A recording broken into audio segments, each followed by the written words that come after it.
iOS 15 is just around the corner. We are merely days before the annual WWDC Dev Summit, which will kick off on June 7. As it is tradition, we are certain that most all new features of iOS to be demoted on stage, but the most intriguing ones will most likely be unveiled as soon as the first developer beta arrives on the day of the announcement. Today we are going to be talking about iOS 15 and all the confirmed features we have for iOS 15. So let's start off. Now, what's to expect about the new version of Apple's OS? Given that iOS 14 was a pretty important update for iOS that overhauled a slew of things, most importantly the interface by adding widgets to the home screen, we don't really believe that iOS 15 will add that much to the visual overhaul. This doesn't mean you should curb the enthusiasm though. There's plenty of spicy talk regarding iOS 15. Today we are going to be talking about the release date of iOS 15, what devices are supported, and all the confirmed features we have for iOS 15. Let's get right into it. The release date for iOS 15 developer beta is June 7th, 2021, and the final release of iOS 15 is September 2021. So we don't have an exact date, we just know it's September 2021 when the iOS version will be released to everyone. Now talking about WWDC. This year's June 7th WWDC Developer Summit will be an online-only event, says Apple, and will offer unique insight into the future of iOS, iPadOS, macOS, watchOS, and tvOS. Aside from releasing a beta, this early reveal of iOS also gives plenty of headroom to app developers to prepare their apps for the upcoming changes and get to speed with all the new features in iOS 15. Now let's talk about the 10 confirmed features in iOS 15 that we know are coming. First, we are getting some changes to the default apps customization. Word on the street is iOS 15 will open up the operating system to even more customization, allowing users to change even more of the default apps. iOS 14 kickstarted this trend by letting Safari and Mail be changed and an alternative be used instead. The latest iOS 14.5 beta lets you change your default music platform of choice, as well as substituting Apple Music for Spotify, for example.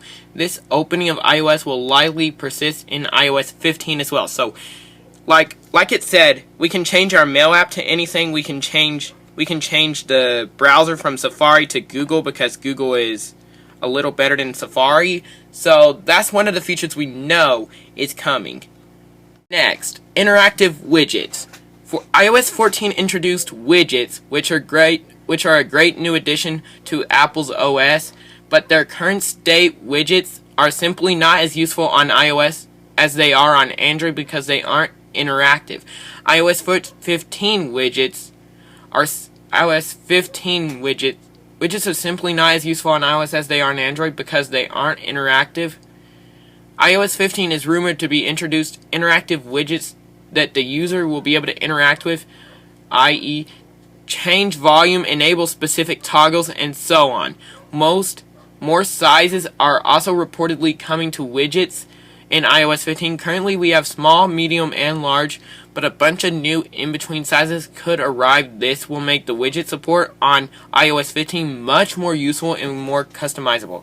So we might be getting widgets to do volume down on the iPhone, volume up, and way more on the iPhone, because widgets right now, if I go to widgets on this iPhone, I can add widgets to, I can add the date, a widget date, I can add that, and I can also add this. So widgets aren't interactive, so they're not as effective as they are on Android because they're not interactive.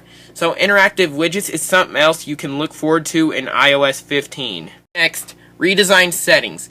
The settings menu is a staple of iOS that houses all of the possible device settings you might want to tinker with. It's been largely kept the same for the past year, scoring tons of new features and menus that have gradually made it less and less intuitive.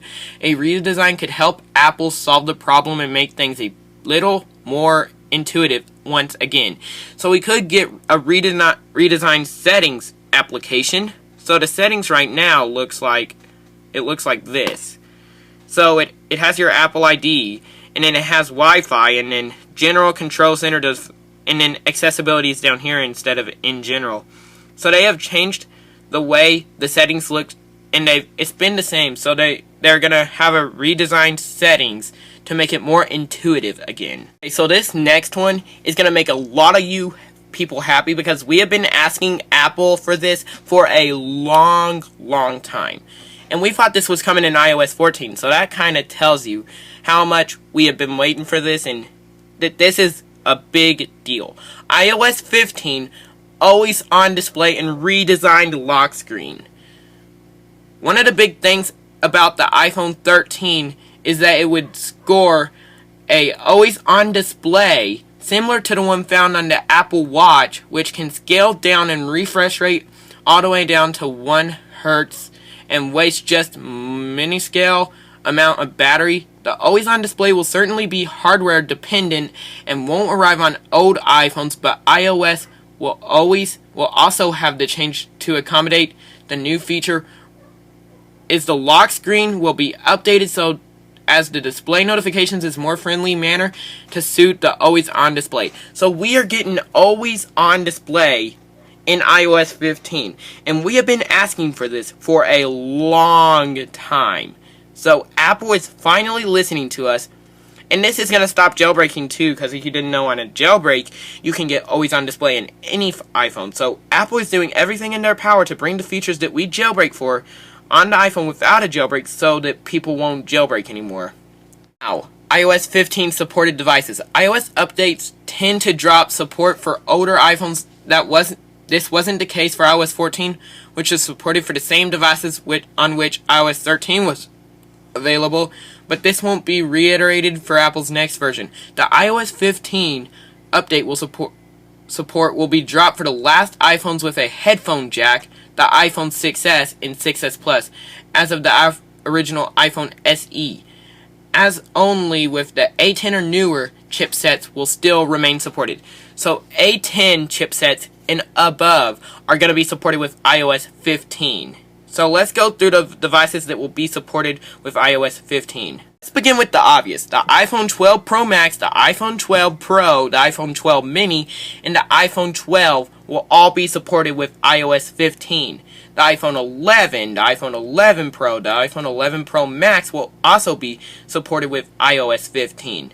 The iPhone XS, XS Max, and XR will be supported with iOS 15. The iPhone X, the iPhone 8, the iPhone 8 Plus, the iPhone 7, the iPhone 7 Plus, iPhone SE 2020, and the iPod Touch 7th generation will also be supported with iOS 15. So if I did not say your device there, or you have a 6S, or any other device that I did not say, you will not be supported on iPhone.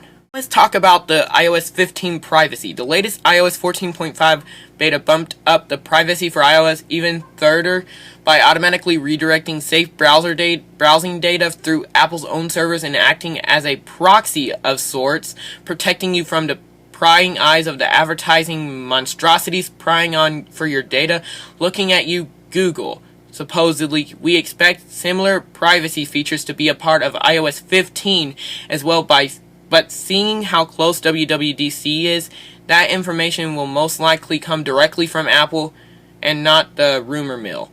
So, that is all we know about iOS 15 and all the confirmed features we have for iOS 15. If you enjoyed this video and want to see more tips, news, and other stuff about iPhone release dates, then drop a like, subscribe to this YouTube channel, and I will see you guys in the next one. Peace out.